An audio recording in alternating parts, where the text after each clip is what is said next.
أعوذ بالله من الشيطان الرجيم بسم الله الرحمن الرحيم ختم الله على قلوبهم وعلى سمعهم وعلى أبصارهم غشاوة ولهم عذاب عظيم۔ ترجمہ کنز الایمان۔ اللہ کے نام سے شروع جو نہایت مہربان رحم والا۔ اللہ نے ان کے دلوں پر اور کانوں پر مہر کر دی اور ان کی آنکھوں پر گھٹا ٹوپ ہے اور ان کے لیے بڑا عذاب۔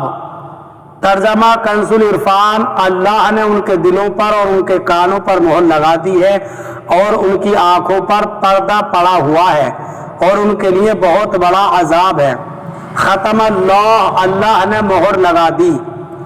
ارشاد فرمایا کہ ان کافروں کا ایمان سے محروم رہنے کا سبب یہ ہے کہ اللہ تعالی نے ان کے دلوں اور کانوں پر مہر لگا دی ہے، جس کی بنا پر یہ حق سمجھ سکتے ہیں اور نہ حق سن سکتے ہیں اور نہ ہی اس سے نفع اٹھا سکتے ہیں، اور ان کی آنکھوں پر پردہ پڑا ہوا ہے جس کی وجہ سے یہ اللہ تعالی کی آیات اور اس کی وحدانیت کے دلائل دیکھ نہیں سکتے، اور ان کے لیے آخرت میں بڑا عذاب ہے۔ یہاں یہ بات یاد رکھیں کہ جو کافر ایمان سے محروم رہے ان پر ہدایت کی راہیں شروع سے بند نہ تھی، ورنہ تو وہ اس بات کا بہانہ بنا سکتے تھے، بلکہ اصل یہ ہے کہ ان کے کفر و عناد، سرکشی و بے دینی، حق کی مخالفت اور انبیاء کرام علیہ السلام سے عداوت کے انجام کے طور پر ان کے دلوں اور کانوں پر مہر لگی اور آنکھوں پر پردے پڑ گئے۔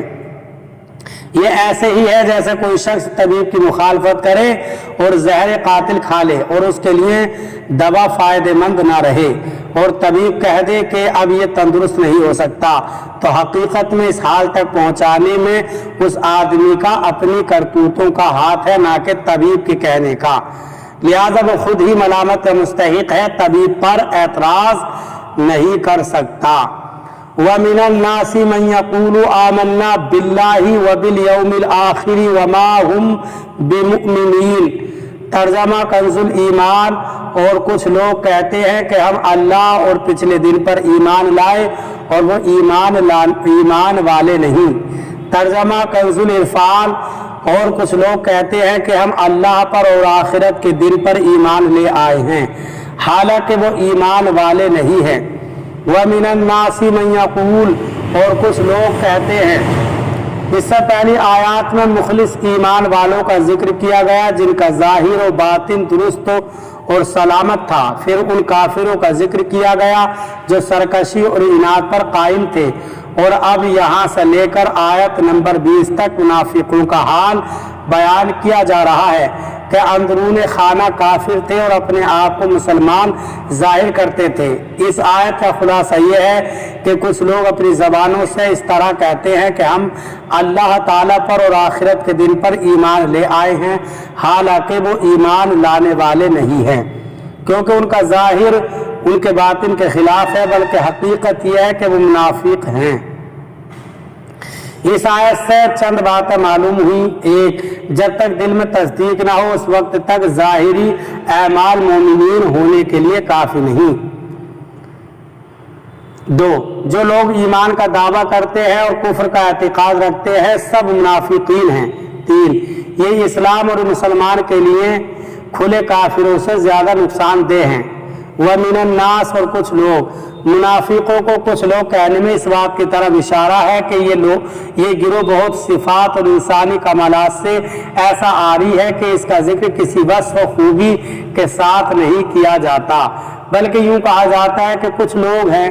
اس لیے انبیاء کرام علیہ السلام کو محض انسان یا صرف بشر کے لفظ سے ذکر کرنے میں ان کے فضائل و کمالات کے انکار کا پہلو نکلتا ہے، لہذا اس سے اجتناب لازم ہے۔ اگر آپ قرآن پاک کا مطالعہ کریں تو معلوم ہوگا کہ انبیاء کرام علیہ السلام کو صرف بشر کے لفظ سے ذکر کرنا کفار کا طریقہ ہے، جبکہ مسلمان انبیاء کرام علیہ السلام کا تذکرہ عظمت و شان سے کرتے ہیں۔ یخادعون اللہ